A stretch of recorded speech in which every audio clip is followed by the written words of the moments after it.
Hi అండి, welcome to our channel. ఈరోజు video వచ్చేసి మనము మీషోలో జిఎస్టీ లేకుండా ప్రోడక్ట్స్ని కానీ మనం సేల్ చేసుకోగలమా అనేది చాలామంది అడిగారండి. సో దాని గురించి నేను ఈరోజు డీటెయిల్డ్గా వీడియో చెప్తాను. మనకి జిఎస్టీ అవసరం లేకుండా చేసుకోవచ్చా, ఎలా చేసుకోవచ్చు ఏంటి అనేది. మనము ఓన్లీ చాక్లెట్స్ అనే కాదండి, మనము శారీస్ కానీ లేదంటే బ్లౌజెస్ కానీ ఇమిటేషన్ జ్యువెలరీ కానీ వాచెస్ కానీ అండ్ హెయిర్ బ్యాండ్స్ కానీ సో ఏదైనా సరే మనము మీషోలో సేల్ చేసుకోవచ్చు. అంటే వెబ్సైట్ కానీ ఇలా యాప్స్ అమెజాన్ కానీ సో ఫ్లిప్కార్ట్ కానీ ఇవన్నీ ఉన్నాయి కదా. సో వీటిలో ఖచ్చితంగా మనకి జిఎస్టీ అనేది ఖచ్చితంగా ఉండాలండి. అలాగే మనకి అమెజాన్ ఫ్లిప్కార్ట్ వీటిల్లో జిఎస్టీ ఉండాలి, అలాగే ఎఫ్ఎస్ఏ ఉండాలి. అండ్ మనకి సపరేట్గా మన ప్రోడక్ట్ నేమ్ మీద మనకి బ్యాంక్ అకౌంట్ అనేది కూడా మనకి వేరేగా కావాలన్నమాట. సో మనకి ఈ మీషోలో కూడా ఇంతకు ముందు ఉనిందండి సో జిఎస్టీ అనేది. సో ఇప్పుడు మనకి కొంచెం చేంజ్ చేశారనమాట, ఆప్షన్స్ అనేవి చేంజ్ అయ్యాయి. కాకపోతే మనము జిఎస్టీ అనేది మన దగ్గర ఉంది అంటే సో మనము ఇండియా వైజ్ అనేది సేల్ చేసుకోవచ్చు అండి, ఎక్కడైనా కానీ సేల్ చేసుకోవచ్చు.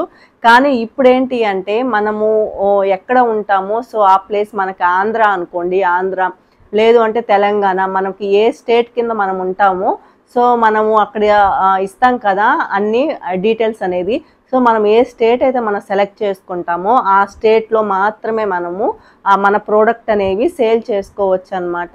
సో అదంతా ఇప్పుడు మనకి కొత్తగా వచ్చింది. సో దానివల్ల మన ప్రోడక్ట్స్ అనేవి చేసుకోవడానికి చాలా బాగుంటుంది. అలాగే మనకి ప్లస్ ఉన్నాయి, అలాగే మైనస్ కూడా ఉందండి. సో ఇలాగా మీషోలో కానీ దేంట్లో అయినా సరే అండ్ జిఎస్టీ అవసరం లేకుండా మనము మీషోలో ప్రోడక్ట్స్ అనేవి సేల్ చేసుకోవచ్చు. జిఎస్టీ టెంపరీ ఎన్రోల్మెంట్ అనేది మనకి ఒకటి అవైలబుల్ ఉందండి. సో మనకి అది గవర్నమెంట్ నుంచే తీసుకోవచ్చు. మనం దానికి అప్లై చేసిన తర్వాత మనకి కొంచెం ఒక 3-4 అవర్స్ లేదు అంటే 1 డే బిఫోరే మనకైతే ఈ జిఎస్టీ అనేది మనము అప్లై చేసుకోవచ్చు అనమాట. సో దానివల్ల మనం ఏదైతే స్టేట్లో ఉన్నామో ఆ స్టేట్ వరకు మన ప్రోడక్ట్ అనేది మనము సేల్ చేసుకోవచ్చు. సో మనం అది ఒక వెబ్సైట్ నుంచి మనం అప్లై చేసుకోవాలి. నెక్స్ట్ అది వచ్చేసిన తర్వాత నెక్స్ట్ ప్రాసెస్ మొత్తం మనము మీషో యాప్లోనే చేసేసుకుంటాం అనమాట. మన డీటెయిల్స్, మన ఆధారు, పాన్ కార్డు, అలాగే మన నేము అండ్ మనకి ఏదైతే పనిచేస్తుందో అకౌంట్ అనేది సో ఆ అకౌంట్ అనేది ఇవ్వాలా. అలాగే మనకి ఆధార్ కార్డుకి మన బ్యాంక్ అకౌంట్ అనేది ఫోన్ నెంబర్ అనేది మనకి ఉండాలన్నమాట. సో మనది ఏది యాక్టివ్గా ఉంటాయో ఆ డీటెయిల్స్ అన్నీ ఇవ్వాలా. అండ్ ఎవరి నేమ్తో మీరు మీషో అనేది తీసుకుంటున్నారో అనేది కూడా ఉంటుందన్నమాట. మీ పేరుతోనా లేదు అంటే మీ ఇంట్లో ఎవరి పేరుతో అయినా తీసుకోవచ్చు అనమాట. సో ఇలాగా మనం రిజిస్టర్ చేసుకొని మన ప్రోడక్ట్స్ అనేవి మనం మంచిగా పిక్స్ అనేవి తీసుకొని ఆ తర్వాత మనం ఒక్కొక్క ప్రోడక్ట్ని మనం యాడ్ చేసుకోవచ్చు అండి. యాడ్ చేసుకున్న తర్వాత అది అప్రూవల్ అవుతుంది. ఆ ప్రోడక్ట్ అనేది మనకి అప్రూవల్ అవ్వంగానే మన స్టేట్లో ఎవరైతే ఉన్నారో వాళ్ళందరికీ కూడా మన ప్రోడక్ట్స్ అనేవి కనిపిస్తాయి అన్నమాట. సో ఆ విధంగా మీరు మీషోలో సేల్ అనేది చేసుకోవచ్చు. అండ్ ఓన్ హౌస్ కానీ లేదు అంటే ఓన్ షాప్ కానీ ఇలాగా ఉంటే మనకి జిఎస్టీ అనేది అప్లై చేసుకోవచ్చు అండి. జిఎస్టీ ఉంటుంది, ఏం లేదు. జిఎస్టీ అంటే మనకి గవర్నమెంట్కి కట్టే ట్యాక్స్ అనమాట. మన ప్రోడక్ట్స్ ఏం అమ్ముతున్నా కానీ దాంట్లో జిఎస్టీ అనేది గవర్నమెంట్కి వెళ్తుంది. సో ఇదనమాట.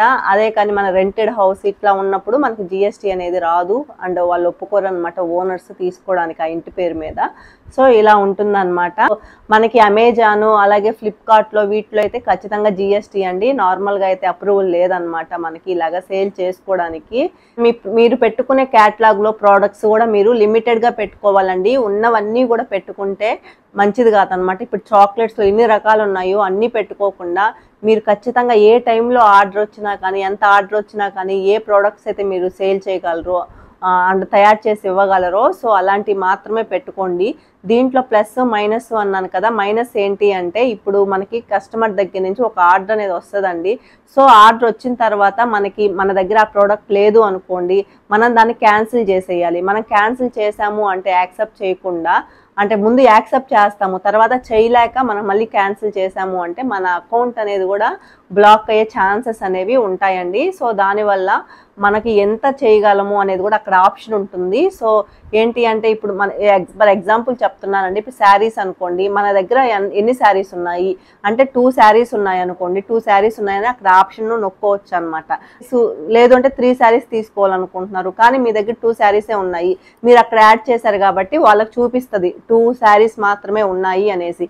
అప్పుడు ఏంటి అంటే వాళ్ళు 2 వరకు తీసుకోగలరు. లేదు అంటే మీరు 3 యాడ్ చేశారు, మీ దగ్గర 3 లేవు, సో అలాంటప్పుడు వాళ్ళు 3 యాడ్ చేసినప్పుడు ఒకటి తక్కువగా ఉంది, అప్పుడు మీరు ఏం చేయాలి, క్యాన్సిల్ చేయాలి ఆర్డర్ అనేది. సో అప్పుడు మీకు ఎఫెక్ట్ అవుతుంది అనమాట క్యాన్సిల్ చేస్తే. సో ఇలాగా కూడా ఉంటుందండి మైనస్ అనేది. సో మీరు ఎప్పుడు కూడాను ఏ ప్రోడక్ట్స్ అయితే అవైలబుల్గా ఉంటాయో అవి పెట్టుకోవాలి. అండ్ మీ దగ్గర ఏ ఐటమ్స్ అయితే స్పెషల్గా ఉంటాయో బాగుంటాయో, ఒకవేళ కస్టమర్స్కి మనం పంపించిన తర్వాత కూడా ఐటమ్స్ మనకి బ్యాక్ రాకుండా ఏ ఐటమ్స్ అయితే ఉంటాయో సో రిటర్న్ రాకుండా అట్లాంటి ఐటమ్స్ సెలెక్ట్ చేసుకొని పెట్టుకోండి. ఎందుకంటే ఇది చాలా ఇంపార్టెంట్ అండి. మనం చాలా ఈజీగా ఒక అమెజాన్ నుంచో లేదంటే ఫ్లిప్కార్ట్ నుంచో ఒక ఆర్డర్ అనేది పెట్టుకుంటాం కదా, పెట్టుకున్నప్పుడు మనకి నచ్చలేదు, లేదు అంటే మనం అవైలబుల్ లేము, ప్రజెంట్ మనం ఊర్లో లేము, లేదు అంటే మనం ఆర్డర్ పెట్టుకున్న వస్తువే మనకి షాప్లో తక్కువ చూసాము, లేదా తక్కువకి వచ్చింది తీసేసుకున్నాము, అప్పుడు ఏం చేస్తాము, ఆర్డర్ని మనం క్యాన్సిల్ చేసేస్తాము. కానీ మనము ఆర్డర్ అనేది క్యాన్సిల్ చేయడం వల్ల అక్కడ సెల్ చేస్తారు కదండి, సెల్ చేసే వాళ్ళని సెల్లర్ అంటారు. ఇప్పుడు నేను చాక్లెట్స్ని సెల్ చేయాలనుకుంటున్నాను మీషోలో, నేను సెల్లర్ని, సో కొనేవాళ్ళు బయ్యర్ అనమాట.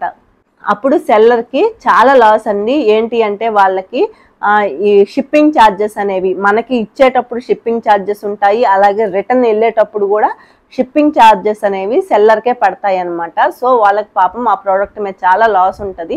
సో దానివల్ల ఏంటి అంటే సమ్ టైమ్స్ ఏంటి అంటే మనకు ఓపెన్ చేసేస్తారు కస్టమర్స్ అనేవాళ్ళు, ఓపెన్ చేసేసిన తర్వాత నచ్చకో ఇచ్చి పంపించేస్తారు. కొంతమంది ఏంటి అంటే ప్రోడక్ట్ వాళ్ళు తీసేసుకొని రాంగ్ ప్రోడక్ట్ అనేది దాంట్లో ప్లేస్ చేసేసి పంపించేయడం జరుగుతుంది. సో ఇవన్నీ కూడా చాలా మైనస్లు అండి. మనకి సేల్ చేసే వాళ్ళకి ప్లస్ ఉంటుంది అలాగే మైనస్ ఉంటుందండి. దాని మీద నాలెడ్జ్ లేదు అంటే మనకి చాలా కష్టం అనమాట. ఇప్పుడు మనకి రాంగ్ ప్రోడక్ట్ వచ్చింది అనుకోండి, అప్పుడు మనము కంప్లైంట్ అనేది పెట్టుకోవచ్చు మీషోలో. సో అలాగా కంప్లైంట్ పెట్టుకోగలిగేది కూడా తెలియాలా, అప్పుడు మనకి అమౌంట్ అనేది రిటర్న్ రావడానికి ఛాన్సెస్ ఉంటాయి అన్నమాట. లేదు వదిలేసాము అంటే ప్రోడక్ట్ పోతుంది, అలాగే మనకి డెలివరీ ఛార్జెస్ అనేవి మనకే పడి ఉంటాయి. సో ఇదంతా కూడా మనకి చాలా మైనస్ అవుతుంది అనమాట. ఆర్డర్ అనేది వచ్చిన తర్వాత మనం బాక్స్ యూజ్ చేయొచ్చు, అలాగే మీషో మనకి కవర్స్ అనేవి కూడా దొరుకుతాయండి సపరేట్గా. సో అవి కూడా మనకి చాలా సెక్యూర్గా ఉంటాయి, అదైనా యూజ్ చేయొచ్చు. సో రెండిట్లో మనం ఏదైనా యూజ్ చేసుకోవచ్చు. అండ్ ఖచ్చితంగా మనకి నోటిఫికేషన్, మనకి ఆర్డర్ వచ్చింది అనేది మనకి పైన ఇలాగా స్క్రోల్ చేస్తే నోటిఫికేషన్లో అయితే తెలియదండి. మనము ప్రతిసారి మీషోలో యాప్లోకి వెళ్ళిన తర్వాత అక్కడ నోటిఫికేషన్లోనే చూసుకోవాలి. మనకు ఆర్డర్ వచ్చిందంటే పెండింగ్ ఆర్డర్ అనేసి ఒకటి కనిపిస్తుంది అనమాట. సో అప్పుడు మనం దాన్ని ఆర్డర్ అనేది యాక్సెప్ట్ చేసుకోవచ్చు. మనము 11 లోపల, మార్నింగ్ 11 లోపు మనం కానీ ఆర్డర్ యాక్సెప్ట్ చేసాము అంటే వాళ్ళు ఈవినింగ్ 4-5 o'clock లోపు వచ్చి మనని ఆర్డర్ అనేది తీసుకెళ్తారు. లేదు అంటే మనకి 11 పైన యాక్సెప్ట్ చేసాము అంటే వాళ్ళు నెక్స్ట్ డే వస్తారనమాట. సో మనకి దగ్గర మనం తయారు చేసుకోవడానికి మనకి టైం కావాలి అనుకున్నప్పుడు 11 పైన యాక్సెప్ట్ చేయొచ్చు ఆర్డర్ అనేది. సో ఇలా కూడా ఉంటుంది. మనం డీటెయిల్స్ అన్ని ఇస్తాం కదా, సో ఆర్డర్ వచ్చినప్పుడు మన డెలివరీ బాయ్స్ ఎవరికి అసైన్ చేస్తారో ఆ డెలివరీ అనేది, సో చాలా డెలివరీ వాళ్ళు ఉంటారు కదా వాళ్ళకి, సో వాళ్ళలో ఎవరు వస్తారో వాళ్ళు ఎవరికి వస్తుందో ఆర్డర్ అనేది, సో వాళ్ళు మన ఇంటి దగ్గరికే వచ్చి మన ఆర్డర్ అనేది తీసుకెళ్తారండి. సో మనం పోయి ఇవ్వాలి ఇంకొకటి ఏమీ ఉండదన్నమాట.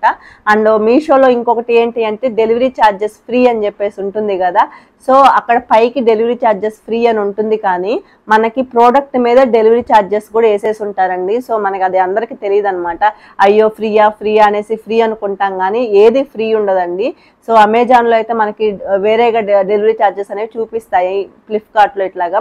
సో దీంట్లో ఏంటి అంటే ఇప్పుడు నేను సేల్ చేసే ప్రోడక్ట్ అనేది 100 రూపీస్ అనుకోండి, వాళ్ళకి డెలివరీ ఛార్జెస్ 50 పడతాయా లేదంటే 100 పడతాయా, సో దాన్ని బట్టి 50-100 అనేది ఎక్స్ట్రా డెలివరీ ఛార్జెస్ అక్కడ ఆ ప్రోడక్ట్ మీద యాడ్ అయిపోయి ఉంటాయండి. సో అలాగా యాడ్ చేసుకుంటారు. కానీ ప్రోడక్ట్ తీసుకునే వాళ్ళు ఇప్పుడు 100 రూపీస్ ప్రోడక్ట్ అక్కడ 150-200 ఉందంటే ఆలోచిస్తారు కదా, సో ఏంటి ఈ ప్రోడక్ట్ ఇంత కాస్ట్ ఉంది అనేసి. సో అది కూడా ఒక మైనస్ అండి. సో మనకి ఎక్కువ ఆర్డర్స్ వచ్చేస్తాయి అని అయితే అస్సలు ఎక్స్పెక్ట్ చేయొద్దు. చాలా లిమిట్గా ఎప్పుడో ఒకసారి ఇంకా మన లక్ బాగుంటే వస్తాయి. కానీ అది కూడా మళ్ళీ మనకి రిటర్న్ వచ్చే అవకాశాలు కూడా ఉంటాయి అన్నమాట. అప్పుడు మనకి చాలా అంటే శారీస్ అవంటే మళ్ళీ యూజ్ చేసుకోవచ్చు, నో ప్రాబ్లం అండి, పాడవని వస్తువులు అంటే. కానీ చాక్లెట్స్ మనం అలా కాదు కదా, చాక్లెట్స్ అనేవి మనకు రిటర్న్ వచ్చినా కానీ మళ్ళీ మనం ఎవరికి ఇవ్వలేము. సో తయారు చేసిందంతా వేస్ట్ అయిపోతుంది, అలాగే మనకి డెలివరీ ఛార్జెస్ పడతాయి. సో ఇలా కూడా కొన్ని మైనస్లు అయితే మనకి ఖచ్చితంగా ఉంటాయండి. ప్రతి వెబ్సైట్లో కానీ ప్రతి యాప్లో కానీ సేమ్ ప్రాసెస్ అయితే ఉంటుంది. అండ్ మనం యూజ్ చేస్తాం కదండి బాక్సు లేదా కవరు లేదా టేపు. సో అండ్ మనకి లేబుల్ అండి మెయిన్. మనకి లేబుల్ అనేది నార్మల్గా మనం పెన్నుతో అట్లా రాసేసి అయితే ఇవ్వకూడదు. మనకి అక్కడే లేబుల్ అనేది వస్తుంది అనమాట. కస్టమర్ అడ్రస్ ఉంటుంది కదండి, సో ఆ అడ్రస్తో పాటు బార్ కోడ్తో మనకు ఒక లేబుల్ వస్తుంది. ఆ లేబుల్నే మనము బయటకి వెళ్ళి ప్రింట్ అనేది తీసుకోవాలన్నమాట. సో ఆ ప్రింటే మనకి 10 రూపీస్ అలాగా, ఒక్కో దగ్గర 15 రూపీస్ కూడా ఛార్జ్ చేస్తారు. బాక్స్ కాస్ట్ కానీ కవర్ కాస్ట్ కానీ ఈ లేబుల్ కాస్ట్ కానీ అండ్ మనం చేసిన ప్రోడక్ట్ కాస్ట్ కానీ, సో ఇవన్నీ యాడ్ చేసుకునే మనం మీషోలో అనేది కాస్ట్ అనేది యాడ్ చేసుకోవాల్సి ఉంటుంది. కొంతమందికి ఏంటి అంటే ఐటమ్స్ అనేవి ఎక్కువ సేల్ అవుతాయండి. ఇప్పుడు ఒక 50 ఐటమ్స్ అనేవి సేల్ అయ్యాయి అనుకోండి, సో దాంట్లో ఒక 10 ఐటమ్స్ అనేవి మనకి రిటర్న్ బ్యాక్ వచ్చినా కానీ మనము లాస్లోనే ఉంటామన్నమాట. సో అలా ఉంటుంది అండి బిజినెస్ అనేది. మనకి రిటర్న్ వస్తే మనకు నష్టమే ఉంటుంది, ప్లస్ అనేది ఉండదు. అండ్ ఇన్ కేస్ మన ఆర్డర్ అనేది సక్సెస్గా వెళ్ళిపోయింది, తీసేసుకున్నారు అనుకుంటే మనకి విత్ ఇన్ 7 డేస్లో మనకి బ్యాంక్ అకౌంట్లోకి మనకి అమౌంట్ అనేది పడుతుందండి. సో మెయిన్ ఇంపార్టెంట్గా మనం పెట్టే ఫొటోస్ అనేవి చాలా నీట్గా పెట్టాలి. 4 ఐటమ్స్ పెట్టినా కానీ మంచి ఐటమ్స్ అనేవి పెట్టాలన్నమాట. సో ఏంటి అంటే కస్టమర్ తీసుకున్న వాళ్ళకి సాటిస్ఫాక్షన్ ఉండే విధంగా ఉండాలి. ఏదైనా సరే, ఏ ప్రోడక్ట్ అయినా సరే. నేను ఇది ఓన్లీ చాక్లెట్స్ అని చెప్పట్లేదండి, అందరికీ అన్ని ప్రోడక్ట్స్ గురించి చెప్తున్నాను. సో అందరికీ యూజ్ అవుతుందని.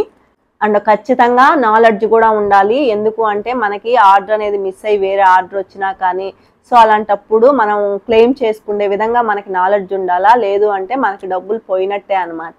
ఇంకొకటి మనకి ప్రింటర్ అండి. సో ఒక 4 ఆర్డర్స్ రాగానే ప్రింటర్ తీసేసుకోవాలి అన్న ఈ మైండ్ సెట్తో కూడా ఉంటారనమాట.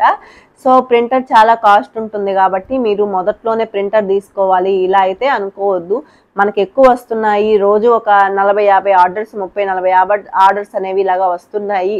అలాంటప్పుడు మాత్రమే ప్రింటర్ దగ్గరికి వెళ్ళండి, లేదు అంటే ప్రింటర్ తీసుకోవాల్సినంత అవసరం అయితే లేదనమాట. అండ్ మనం అప్లై చేసుకునే ప్రాసెస్ కూడా చాలా ఈజీగా ఉంటుందండి. సో ఎవరికైనా అర్థం కావట్లేదు కావాలంటే మాత్రం నాకు కామెంట్స్లో అడగండి. సో నేను ఎలా అప్లై చేసుకోవాలి అనేది కూడా నేను ప్రాసెస్ అనేది చూపిస్తాను. మీషోనే కాదండి, ఎక్కడైనా సరే, అమెజాన్లో దేంట్లో అయినా సరే మనకి ఆ ప్రోడక్ట్ మీద 30% మనకి ఎక్స్ట్రా అమౌంట్ అనేది వేసి సేల్ చేస్తారండి. ఎందుకంటే 30% కమిషన్ అనేది వాళ్ళకి యాప్స్ వాళ్ళకి ఉంటుందన్నమాట. ఇప్పుడు మనం 100 రూపీస్ పెట్టిన ప్రోడక్ట్ అనేది 140-160 రూపీస్ కూడా ఎక్స్ట్రా ఉంటుందండి. సో ఇప్పుడు మనం ఫర్ ఎగ్జాంపుల్ చెప్తానండి, నేను ఇప్పుడు 70 రూపీస్ నేను సేల్ చేస్తున్నాను మోల్డ్. అదే మోల్డ్ 120 రూపీస్ మనకి అమెజాన్లో ఉంటుంది అనమాట. ఎందుకు ఉంటుంది అనేసి చాలామందికి, ఏంటి యాప్స్లో ఇంత కాస్ట్ ఉంది అనేసి చాలామందికి డౌట్స్ ఉంటాయి కదా. సో ఏంటి అంటే మనకి సెల్లరు కాస్ట్ అనేది తక్కువే ఉంటుందండి. సో ఆ తర్వాత అమెజాన్ వాడు యాడ్ చేస్తాడు కదా, సో అమౌంట్ అనేది ఎక్కువ ఉంటుంది అనమాట. సో దానివల్ల మనకి ఆ ప్రోడక్ట్ అనేది అంత కాస్ట్లీగా, అంత కాస్ట్ ఎక్కువగా మనకి కనిపిస్తుంది అనమాట. ఇప్పుడు సెల్ చేసే వాళ్ళే మనకి 40 రూపీస్కి 30 రూపీస్కి ఇవ్వలేరు కదా, వాళ్ళకే ఆ మోల్డ్ 30 రూపీస్కి 40 రూపీస్కి రాదు. సో వాడు 40 రూపీస్కి ఇస్తే 80 రూపీస్కి వాడు అమెజాన్ వాడు సేల్ చేయొచ్చు, కానీ సెల్లర్కి రాదు కదండి అంత తక్కువకి ఆ మోల్డ్ అనేది. సో అదండి మనకి చాలా మందికి డౌట్ ఉంటుంది, ఎందుకు ఈ వెబ్సైట్స్లో ఎంత కాస్ట్ ఉంటుంది అనేసి. సో ఇదన్నమాట డిఫరెన్స్ అనేది. 30% కమిషన్ అనేది ఆ యాప్ వాళ్ళు తీసుకుంటారు కాబట్టి మనకి ఎక్కడైనా సరే అంత కాస్ట్లీగా ఉంటాయి అన్నమాట. అలాగే వాడికి జిఎస్టీ అని, వాడు ఎంత సేల్ చేస్తున్నాడో ఆ ప్రోడక్ట్ మీద, సో వాళ్ళకి తగ్గ వాళ్ళకి చాలా పడతాయి. కానీ జిఎస్టీ అయితే కస్టమర్స్ మీద కూడా వేస్తారండి, సో ఆ ప్రోడక్ట్ మీద. సో చాలా చాలా ఉంటాయి. అండ్ ఎవరైనా ట్రై చేయాలి, మీషోలో అప్లై చేసుకోవాలి అంటే ఖచ్చితంగా చేసుకోవచ్చండి, ఎటువంటి ప్రాబ్లం లేదు. కానీ కొంచెం నాలెడ్జ్తో అయితే మీరు చేసుకోండి, చాలా బాగుంటుంది. ఇన్ కేస్ మీకు లక్ బాగుంది అంటే మంచిగా ఆర్డర్స్ కూడా రావచ్చు. అండ్ మీరు చేసుకున్నారా అనేసి అడగొచ్చు. సో నేను దేంట్లో అయితే నేను యాడ్ చేయలేదండి. ఇంకా మీరు ఎట్లా చేసుకోవాలి, ఏంటి ప్రాసెస్ కావాలి అంటే నేను యాడ్ చేసి చూపిస్తాను అనమాట. నా అకౌంట్ నేను యాడ్ చేసుకొని చూపిస్తాను. సో ఏంటి అంటే నాకు అంత అవసరం లేదండి, నాకు టైం కూడా లేదు వాటిలో చెక్ చేసుకొని చేసే అంత.